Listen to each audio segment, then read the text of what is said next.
त्रेता युग में भगवान विष्णु का श्री राम के रूप में अवतार लेने का मुख्य कारण धर्म की स्थापना, अधर्म का नाश और भक्तों की रक्षा करना था। जब पृथ्वी पर राक्षसों और अधर्म का प्रकोप बढ़ गया और पृथ्वी पर संतुलन बनाए रखने के लिए ईश्वर का हस्तक्षेप करना आवश्यक हो गया, तब पृथ्वी देवी, ब्रह्मा, शिव और अन्य देवताओं सहित भगवान विष्णु के निवास क्षीर सागर आए। वहां का वातावरण बहुत शांत और दिव्य था। भगवान विष्णु क्षीर सागर में शेषनाग पर लेटे हुए थे और माता लक्ष्मी उनके चरणों के पास बैठी थीं। पृथ्वी देवी ने विनम्र और दुखी स्वर में हाथ जोड़कर भगवान विष्णु को प्रणाम करते हुए कहा, हे नारायण, मैं आपकी शरण में आई हूं। त्रेता युग में अधर्म और अन्याय का प्रकोप बढ़ता जा रहा है। राक्षसों ने मेरे संतुलन को बिगाड़ दिया है। मेरे आंचल में जो ऋषि मुनि यज्ञ और तपस्या करते थे, वे अब राक्षसों के अत्याचार से भयभीत हो गए हैं। मेरी गोद में जो जीव जंतु सुख शांति से रहते थे, वे अब त्राही त्राही कर रहे हैं। हे प्रभु, कृपया मुझे इस संकट से मुक्ति दिलाएं। ब्रह्मा जी ने गंभीर स्वर में भगवान विष्णु को प्रणाम करते हुए कहा, हे प्रभु, रावण और उसके राक्षसों का अत्याचार सहन करना अब असंभव हो गया है। रावण अपने अहंकार और अत्याचारों के कारण अधर्म का प्रतीक बन गया है।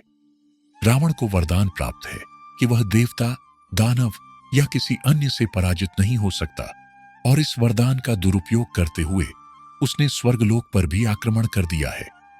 वह देवताओं का अपमान कर रहा है और यज्ञों में विघ्न डाल रहा है। उसके कारण धर्म नष्ट हो रहा है। केवल आप ही इस संकट का समाधान कर सकते हैं। सभी देवता एक स्वर में हाथ जोड़ते हुए बोले, हे नारायण, हम सभी आपकी शरण में आए हैं। कृपया अवतार लेकर पृथ्वी पर धर्म की स्थापना करें। सबकी प्रार्थना को सुनते हुए भगवान विष्णु ने कहा, हे पृथ्वी, हे देवगण, आपकी प्रार्थना सुनकर मुझे अत्यंत पीड़ा हो रही है।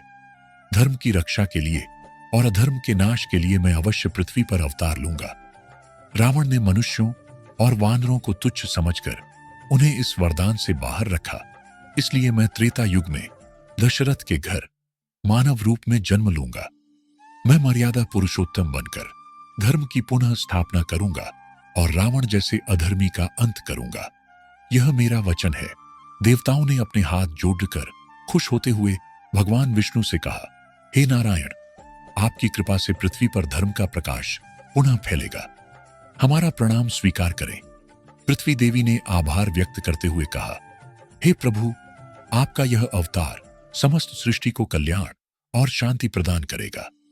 इस प्रकार भगवान विष्णु ने श्री राम के रूप में अवतार लेकर अधर्म का नाश किया, धर्म की पुनः स्थापना की और मानव जाति को एक आदर्श जीवन का मार्ग दिखाया। सनातन धर्म का विस्तार इस चैनल का उद्देश्य है।